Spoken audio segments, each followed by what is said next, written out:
What we do here is go back.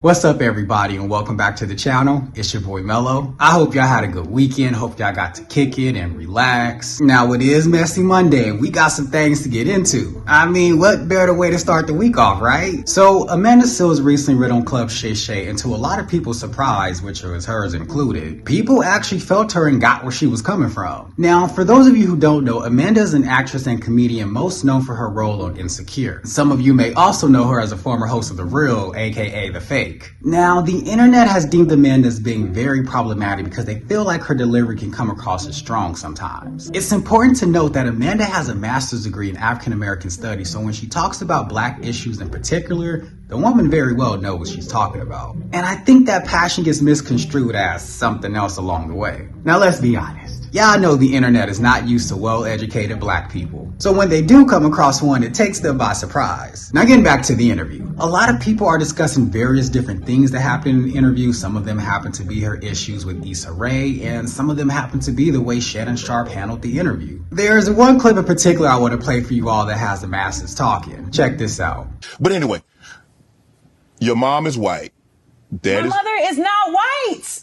Is your Why mom? do people keep saying my mother is white? She's West Indian, so She is a black woman from Grenada, which is a black island.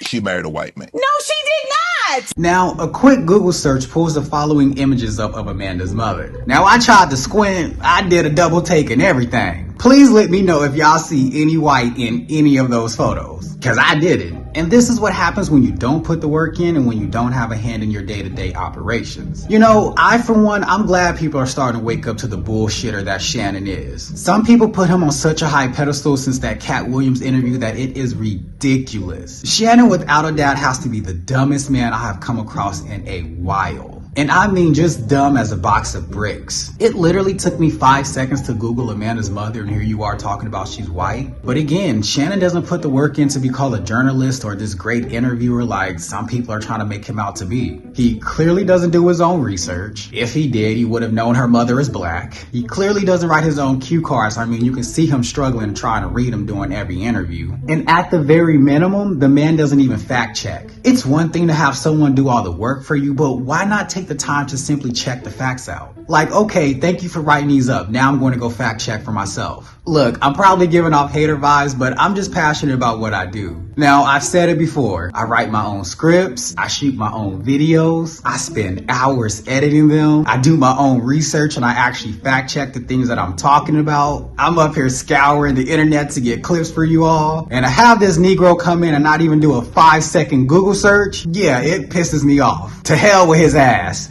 Death to all of them.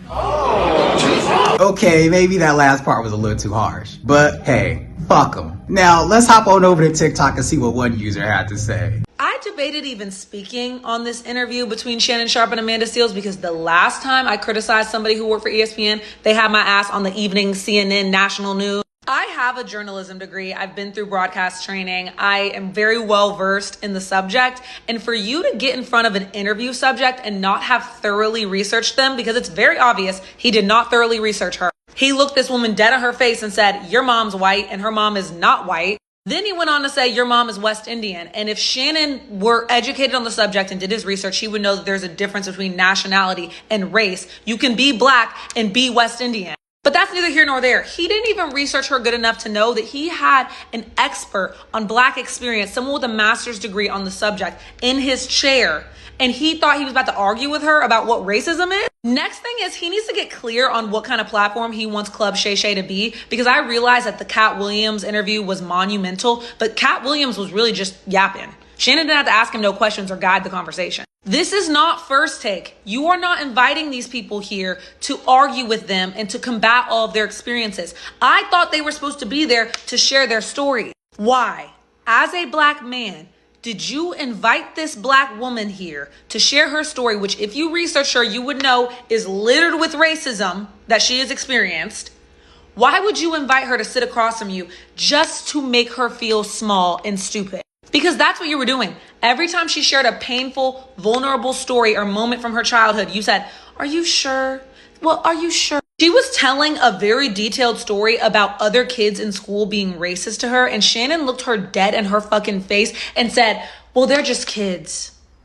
Were you a model citizen when you were a kid?" No, nigga, I didn't get a lot of words in. I was getting bullied. But then when she was talking about the teacher being racist to her and accusing her of stealing, Shannon's like, "Well, you were a child and a child should be in a child's place." Even when she was opening up about being diagnosed with autism, he told her, "Well, just because your brain operates different does not mean you have autism or you're on the spectrum." And then she was like, "Well, actually, I'm clinically diagnosed. I took the test." And he's like, "Well, are you sure?" She's telling you she took the fucking test. Why are you arguing with her? This was just a real life example of how black men can sit and listen to a black woman tell a very vulnerable story about her life and feel no empathy towards her, but only feel combative. Aren't you supposed to be an interviewer? Why don't you sit there, take in the information, and ask a follow-up question so we can get deeper into the fucking story instead of watching y'all debate about what racism is? I don't know how y'all were raised, but the black men around me were raised with the mentality that if a black woman is having a struggle and being vulnerable, you be there for her and be the shoulder to cry on, and you amplify her story.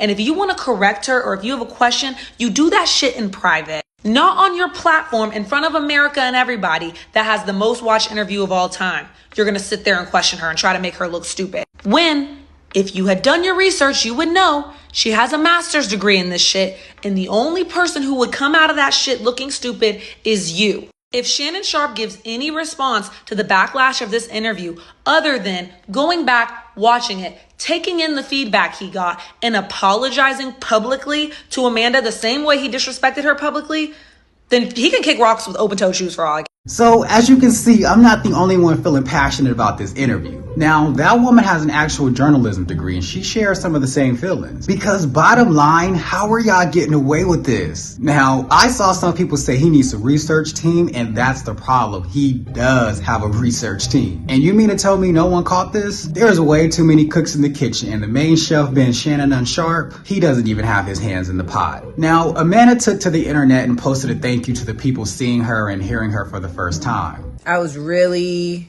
dreading today, and I felt very dense and very heavy, and you all have really poured in to me with so much love.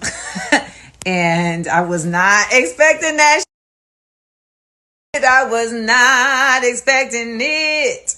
So I just wanted to say thank you, and I appreciate you. I was resting on my hand, so that's why this looked like this. But I thank y'all from the bottom of my heart.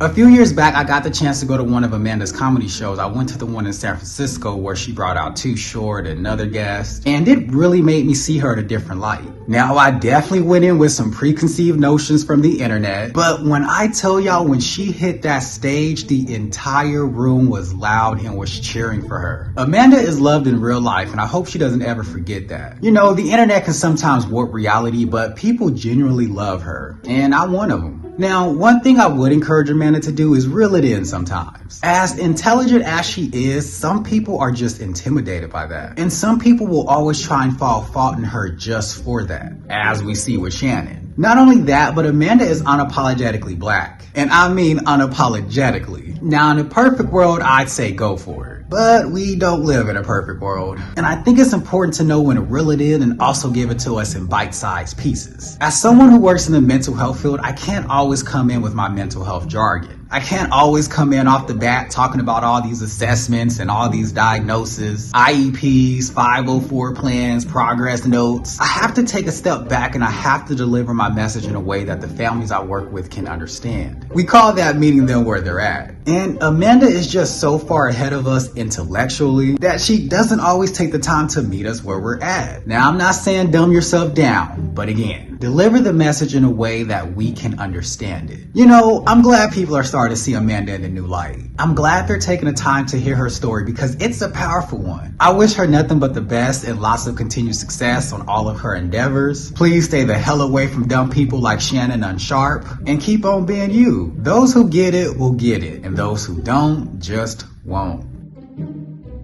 If you enjoyed this video, please make sure to go ahead and give it a thumbs up or thumbs down, as that's okay too. Don't forget to drop a comment down below. Now, what do you think about Amanda's interview on Club Shay Shay? Do you feel like you saw her in a different light or not really? How do you think Shannon did handling the interview? And as always, if you're not already, please make sure to go ahead and subscribe to the channel and make sure to hit that post notification bell so you don't miss out. I hope everyone has a great rest of their day, and I'll catch you all on the next one.